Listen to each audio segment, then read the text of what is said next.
My name is Ann Carter, and I was 28 years old when the cracks in my world began to show. If you'd asked me then, I would have sworn my life with Daniel was solid, dependable. Maybe not the kind of whirlwind romance you'd see splashed across Instagram, but something stronger. Something built to last. 3 years together had given me enough certainty to imagine forever. Daniel and I lived in a small apartment on the edge of the city. Nothing fancy. The kind of place where the walls were painted off-white and the balcony had a rusted railing, but we made it ours. On Friday nights, we'd curl up on the couch with takeout and watch old movies, laughing at lines we'd memorized 100 times. I thought those little rituals meant something, that they were the fabric of love. But slowly, almost imperceptibly at first, Daniel began to shift. It wasn't sudden. It was a creeping dread that settled into my stomach and refused to leave. One night, he stared at our living room and muttered, "This place feels suffocating, too suburban, too plain." Another evening, I caught him scrolling through his phone, smirking at the glossy lives of other couples. "Look at Matt and Hannah," he said, holding the screen toward me. "Always on some rooftop bar. They're living." His voice carried something sharp. Disdain, maybe, as if we weren't. I brushed it off. People go through phases, I told myself. He was just restless. But the comments didn't stop. He compared me to women I'd never met. Coworkers, friends of friends, strangers with filters, and curated vacations. "Why don't you try dressing up more?" he'd ask casually, almost kindly. "Lena from the office always looks so put together." I laughed it off, pretended it didn't sting, but each word cut deeper than he realized. And here's the part that still gnaws at me. I gave. When his father was in the hospital for weeks, I drove Daniel there every single day, no matter how exhausted I was after work. When he quit his stable job to chase a new career, I worked overtime to cover most of our bills. I even surprised him with a trip to his favorite coastal town, scraping together the money just to see him smile. That was me, giving, supporting, steady, his anchor. But somewhere along the way, Daniel stopped seeing my love as devotion and started treating it like a flaw. My presence became too predictable. My loyalty became boring. The real turning point, though, came not with his words, but with silence. The kind of silence that fills a room when you know someone's attention has already drifted elsewhere. I noticed it on the nights he stayed late at work, coming home with excuses that tasted too rehearsed. I noticed it in the way he laughed at messages on his phone, tucking it away the second I entered the room. I noticed it most in the way his eyes began to search for something, or someone, outside of me. I told myself I was imagining it, that I was paranoid, that Daniel would never, but in my bones I knew. One evening, he left his phone on the bed while stepping out to grab a glass of water. A simple moment, one I wouldn't have thought twice about before, but the screen lit up, casting a glow across the sheets, and a notification appeared. "Lena, can't wait to get away this weekend. Are we still on for the cabin?" The words hit me like a physical blow. My chest tightened, and the room seemed to tilt. My hand trembled as I reached for the phone, torn between the desperate need to know and the guilt of crossing a line. I scrolled. There it was, undeniable.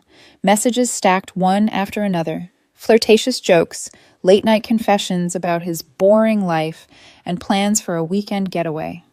He hadn't just found someone new. He was building a secret life with her. My breath came in shallow bursts. A hot rush of betrayal surged through me, yet my body felt cold. That was the moment I realized the man I thought I knew had already left me. When Daniel walked back in, water glass in hand, I couldn't form words. All I could do was hold out his phone. My fingers shook, my lips pressed tight against the storm brewing inside me. The look on his face, it wasn't panic, it wasn't guilt, it was irritation. He snatched the phone from me, his jaw tight. "What the hell, Anne? Snooping through my phone? That's a complete invasion of privacy." I wanted to scream, to demand answers, but my voice cracked into a whisper. "The cabin. Who is she, Daniel?" He sighed, rolling his eyes with a casual cruelty that sliced me open. He sat on the edge of the bed, not with shame, but with condescension. "Okay, so you saw it. What do you want me to say?" "Lena's interesting. She makes me feel alive. She's exciting."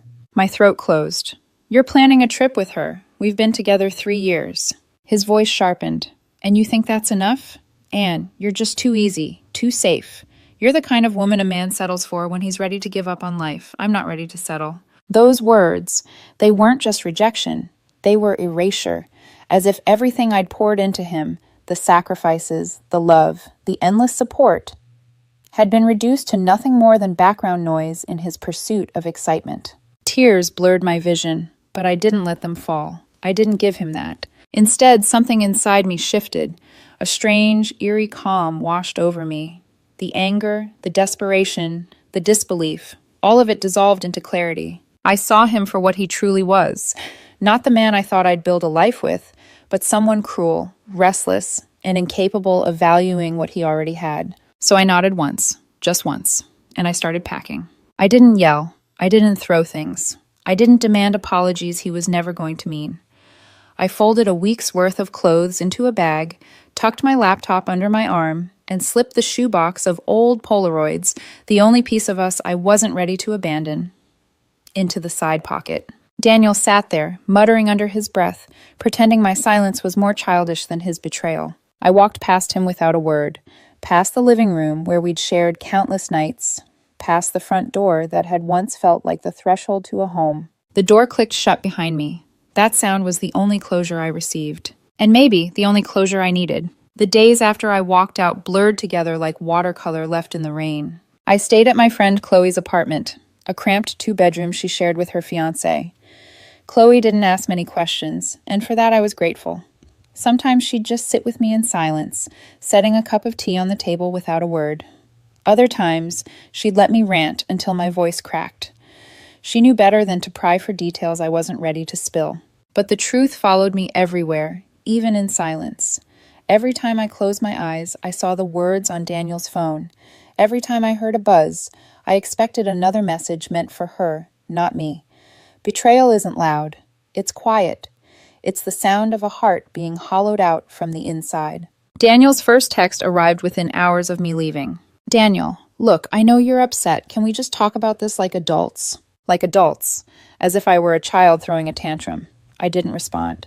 The next day, another message. Daniel, where are you? Your stuff is still here. We should sort this out. I muted his number. My silence was the sharpest blade I had. Still, the quiet of Chloe's apartment pressed in on me. I wasn't angry in the way people expect.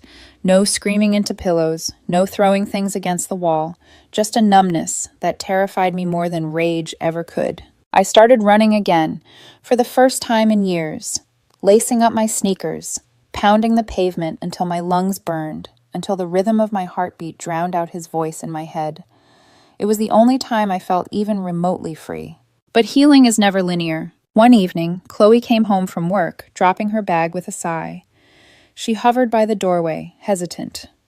I ran into someone today, she said carefully. I looked up from my tea. Who? Lena. The name landed between us like a stone. Chloe sat across from me, her expression equal parts pity and warning. She was with some coworkers. She didn't see me, but I overheard enough. I braced myself. Apparently, she and Daniel have been inseparable. Dinners, trips, parties, the whole picture-perfect thing. At least that's what she tells everyone. My stomach twisted, but Chloe wasn't done. But then I heard her complaining about him. How he disappears for days without a word. How he mocks her for being clingy. How he makes her feel desperate. The irony cut deep. Daniel had once told me I was too desperate to be loved. Now he was telling her the same. I almost laughed, but the sound caught in my throat. Instead, I whispered, "Of course." Chloe reached for my hand. "Anne, you know this isn't about you, right? This is who he is. It's not your fault." I nodded, though my chest still ached. Logic and emotion never march in step. Later that night, lying awake on Chloe's couch, I stared at the ceiling and thought about Daniel's words. "You're too easy, too safe, the kind of woman a man settles for." For the first time, I let myself consider something dangerous. Maybe being safe wasn't a weakness. Maybe it was my strength. Maybe Daniel was chasing chaos because he couldn't stand the mirror of stability I held up to him. That thought didn't erase the pain, but it lit the first fragile spark of clarity. 2 weeks later, Daniel escalated. Blocked from my phone, he started calling from numbers I didn't recognize. At first I ignored them, but curiosity got the better of me once. I answered. His voice was low, almost sulking. "Anne, come on. Don't be like this. You know we're good together. I needed something different. That doesn't mean I don't love you." The audacity left me stunned. He wanted me waiting in the wings, a safety net in case Lena disappointed him. I forced my voice to stay calm. Daniel, you don't get to cheat, humiliate me, and then call it love. Don't ever contact me again. I hung up before he could reply. My hand trembled, but for once it wasn't from weakness. It was from strength, but Daniel wasn't finished. A week later, Chloe found me in the kitchen, pale as paper. And you should know, Daniel's been asking around about you. He even showed up at Mark's bar last night drunk and saying he made a mistake. I closed my eyes, exhaling slowly. Of course he had. Daniel wasn't mourning me. He was mourning control. And deep down, I knew this was just the beginning. Because men like Daniel don't let go easily. The silence was both my enemy and my salvation. In the first weeks after leaving Daniel, I learned just how deafening quiet could be. It followed me into the shower, into bed, even on the streets when I ran until sweat blurred my vision. Silence had weight. It pressed on my chest, made every breath feel like an effort. But there was also something sacred about it. It was mine. For the first time in 3 years, I wasn't bending my life around Daniel's moods, his restlessness, his contempt disguised as charm. My silence meant he couldn't reach me, couldn't twist my love into something pitiful. I leaned into it. I deleted social media, at first just to avoid seeing his face, but soon I realized how much space it freed in my head. No endless comparisons to other women. No curated snapshots of perfect couples that Daniel had used like weapons against me. A week later, I reactivated my accounts, but this time I unfollowed every mutual friend. A clean sweep. I didn't want to see a trace of him. I also kept running. It started as an escape, but soon it became a ritual. Every morning before sunrise, I'd lace up my shoes and pound the pavement. With each mile, I shed another layer of who I'd been with him. My lungs burned, my legs ached, but my mind cleared. For 30, 40, 50 minutes, I was weightless. Chloe noticed the change. "You're getting faster," she said one morning when I came back flushed, dripping sweat, and stronger. Her words startled me. Stronger. It had been so long since I'd felt that way. But healing wasn't a straight line. Daniel kept trying to claw his way back into my life. Even blocked, he found ways. New numbers, mutual friends, his mother. His persistence would have been laughable if it weren't so invasive. One afternoon, my phone buzzed with an unfamiliar number. Against my better judgment, I answered. A pause, then his voice. "Anne, it's me. Please, just hear me out." I stayed silent, the phone cold against my ear. "I messed up, okay? But you don't just throw away 3 years over one mistake. We were good together. You know we were." The fury I thought was gone flared. "One mistake?" My voice trembled, but not from weakness. "You built a whole other life behind my back, Daniel, and you want me to pretend it was just a slip?" His tone shifted, colder now. "You're being dramatic. Lena means nothing. She was just an option. I always knew you were the safe choice." Safe choice. The words snapped something inside me. "I'm not an option," I said, my voice low and steady. "And I'm not your safety net." I hung up before he could reply. My hands shook, but for the first time I felt steady inside. That night, I lay awake on Chloe's couch, staring at the ceiling fan. Daniel's words kept echoing. The safe choice. Once I would have believed him. I would have let those words coil around me, convincing me that stability was weakness, that loyalty was pathetic. But now, a new thought took root. Maybe being safe, being steady, wasn't the flaw he made it out to be.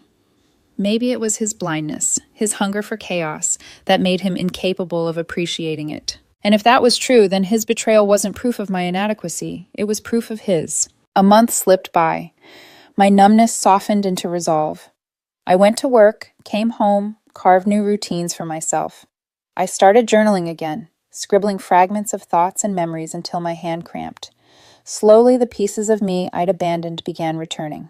That's when the whispers started reaching me. Chloe came home one night with a cautious look. "You're not going to like this," she warned. I braced myself. "Daniel and Lena, it's not the fairy tale he made it out to be. She's been venting to people at work. Apparently he vanishes for days, won't answer her calls. When he does show up, he mocks her for being needy. She said he even told her she was desperate for love." I froze. Those exact words, the same dagger he'd used on me, now plunged into someone else. Chloe's eyes searched mine. "I only told you because I thought maybe it would help you see. He hasn't changed. He won't." I nodded slowly, a dry laugh escaping my throat. "No, he hasn't changed. He just found someone else to break." A dark irony settled over me. Daniel had traded loyalty for chaos. and now he was drowning in the very storm he'd craved. For the first time, I didn't feel sadness or anger. I felt distance, like watching a play where you already know the ending. And deep down, I knew this was only the beginning of his unraveling. It happened slowly, almost imperceptibly, like a glass of water tipping in slow motion before shattering across the floor. Daniel's world, the glamorous, exciting one he traded me for, began to crack. At first, I only heard whispers. Chloe mentioned seeing one of Lena's friends at a bar. According to her, Lena was still posting endless pictures of rooftop dates, trips to wine country, and designer gifts. But behind the curated photos, the truth was unraveling. Daniel wasn't the free-spirited, adventurous man he sold himself as. He was erratic, cold one day, overly affectionate the next. He would vanish for entire weekends without warning, then reappear as though nothing had happened. When Lena demanded answers, he'd smirk and tell her she was paranoid, too needy, too desperate. I didn't need to imagine her face when he said those words. I already knew the sting of them. Irony has a cruel way of circling back. The same barbs that once gutted me were now tearing into her. My phone began buzzing again, this time with desperation that bled through even blocked numbers. Unknown calls. Voicemails that started lighthearted. "Anne, come on. Don't ignore me. This is childish." But soon turned darker. One message was just him breathing, ragged and uneven. Another was his voice, low and breaking. "Please, I don't know what I'm doing. I need you." I listened once, then deleted it, because what he needed wasn't me. What he needed was someone to clean up the wreckage of his choices, and that was never going to be me again. Then came the third-party messengers. A text lit up my screen one morning. Chloe, not my Chloe, his Chloe. "Hey, Anne, this is Chloe. I know we don't really know each other, but Daniel's not doing well. He said he misses you, that he made a mistake. I think he really needs you right now." I stared at the message until the words blurred. He hadn't changed. He was using his friends now, the same way he once used my loyalty. I typed back carefully. "Chloe, I appreciate you reaching out, but Daniel and I are done. I wish him the best, but I'm not the person who can help him." Polite, firm, final. And then I blocked her number too. The escalation didn't stop. A week later, my phone rang with a number I didn't recognize. I almost ignored it, but something made me answer. "Anne, honey, it's Mrs. Collins." Daniel's mother. Her voice was soft, trembling. My throat went dry. "Oh, hello." "I'm so sorry to call you like this. Daniel's been so low. He says he ruined everything. He told me you're the only one who ever really understood him." I gripped the phone tighter, anger and pity warring inside me. "Mrs. Collins, I truly wish him well, but I can't be that person for him anymore." "But Anne," she pressed gently, almost pleading, "you made him happy. He was better with you. Please, can't you just talk to him?" My voice hardened, even as guilt prickled my chest. "I'm sorry. That chapter of my life is over." I hung up before she could reply, my heart pounding. It wasn't lost on me, the cruel audacity of it all. His mother begging me to save him, as though I hadn't already tried, as though 3 years of giving and breaking myself had been erased. But the final desperate attempt wasn't through a text or a call or his mother's voice. It was Daniel himself. He showed up at Chloe's building one Saturday afternoon. I only knew because I heard the knock, sharp and insistent, and when I opened the door, there he was. Disheveled, hollow-eyed. His once neatly styled hair was a mess, his clothes wrinkled and hanging loose. He looked smaller somehow, as though his chaos had devoured him from the inside. "Anne," he breathed, his voice cracking. "Please, just talk to me. I was wrong. I miss you. I miss us." Tears clung to his lashes, but they didn't move me the way they once would have. Because for the first time, I wasn't seeing him through the lens of what he could be. I was seeing him exactly as he was. And he wasn't mine anymore. I didn't yell. I didn't cry. I simply looked him in the eye and said, "Go home, Daniel." Then I closed the door in his face. My hands shook as the latch clicked into place, but inside I felt something I hadn't in months. Peace. It struck me then. Karma isn't lightning. It doesn't strike fast and furious. It's a slow unraveling, thread by thread, until everything someone clung to slips through their fingers. Daniel had traded loyalty for chaos, and chaos had swallowed him whole. And all I had to do was step aside and let it. 6 months had passed since I last saw Daniel on Chloe's doorstep. By then, my life had reshaped itself in quiet, steady ways. I had moved into my own apartment. Small, sunlit, with a balcony just big enough for 2 chairs and a potted fern I couldn't keep alive, but it was mine. I'd gotten a promotion at work, started hosting Sunday dinners with friends, and for the first time in years, I wasn't waking up with a knot of dread in my stomach. I was okay, maybe even happy. So when Chloe's cousin invited me to her wedding, I didn't hesitate. I bought a new dress, deep emerald, the kind of color Daniel once told me I couldn't pull off, and let Chloe do my hair. For the first time in a long time, I liked what I saw in the mirror. The ceremony was beautiful, held under sprawling oak trees, with fairy lights strung like constellations.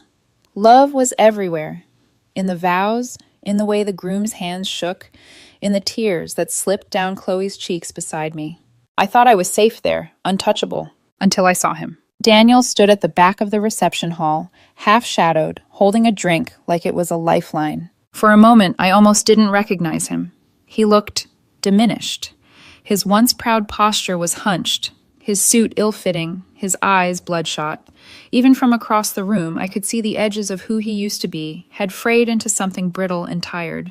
When his gaze landed on me, his face crumpled. Not into a smirk, not into the irritation I'd grown used to, but into something raw, desperate. He pushed through the crowd until he was standing in front of me. "Anne," he said softly, his voice breaking, "you look incredible." I stayed silent, my expression neutral. His throat bobbed. "I need to say I'm sorry. I was wrong about everything. About you, Lena. She was a mistake. His voice cracked, his eyes glassy. "She tore me apart. I've been so lost. I miss you. I miss us." Once those words would have undone me. I would have reached for him, clung to the familiar, let myself be swept back into the storm. But not this time. I tilted my head, studying him. Calmly, I asked, "Do you remember what you told me? That I was too easy, too safe, that I was the kind of woman a man settles for when he gives up on his dreams." His face twisted with shame. "I didn't mean—" "Yes, you did." My voice was steady, even gentle. "And maybe you were right. Maybe I am safe. Maybe I am steady. But that's not something to be ashamed of. It's something to be valued, and you couldn't see that." He swallowed hard, searching my face for a trace of the old me. "I see it now. Please, Anne. I need you." I shook my head. "No, you don't need me. You need someone to rescue you from the mess you created, and that's not who I am anymore." His eyes brimmed with tears. "I love you," he whispered. I took a breath, letting his words hang between us before I answered. "You don't love me, Daniel. You love what I gave you. Safety, loyalty, a home. You miss the person who shielded you from yourself, but you don't miss me. Not really." The silence that followed was heavy, but it didn't suffocate me this time. It freed me. I set my glass down on the bar, turned, and walked away. I didn't look back. Later that night, as I stood beneath the canopy of oak trees, music and laughter spilling around me, I realized something profound. Daniel wasn't the end of my story. He was just a chapter. Painful, yes, but necessary. He had mistaken my loyalty for desperation, my steadiness for weakness, and in doing so, he'd set me free. Free to choose a different ending. Free to be more than the woman who loved him. Free to finally love myself. And as the night carried on, I smiled.